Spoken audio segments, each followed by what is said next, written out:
O kumakehe ai tau wa fe fumahiva. He kua whakahingoa e he United Nations, koe tau whamamanahi o lea whakalotofonua. Whakataha pe mo UN, te mauhanga o whamamawhai atu e maho inga o tau koni. Koe ngahi lea whakalotofonua, ok tuu I he tunga whakatūtāmaki. Ko uhinga na e whahingoa ai e tau ni, ke kāta ngai lea whakalotofonua, ke tokoni ki hono whatolonga mo whahawhi e tau lea ki oa more. Ko e tau whanongo pe ki he lea ka whakalotofonua.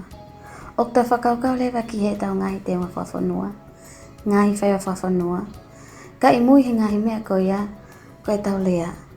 Aia ok ikai ke tau fuhanga o whamamawhai e ni maho inga. Ok iai ngai whanua, ok laka ange he ua e nao lea whafonua. Tuku kehe, ka ok iai pe ngahi lea whaono po nia, ok ngehanga o kai haasi e tau lea whakalotofonua.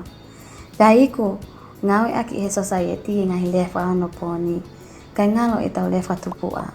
Peko hono ngawe aki loa he ngolea koe ni. Ko hono mole pe ha lea whakalotofonua. Ok ikai ko ia pe, ka ok toi lahi ange mea ia ok mole iai. Koe maho inga taha foki ai ako. Ka ok fufia mao ke whawhai ngofua I hono ngai aki loa e lea whakalotofonua mo lea whaono po ni. Pea mo hono pou aki ha ngahi kalasi ke whatolonga hono ngawe aki ngahi lea koe ni.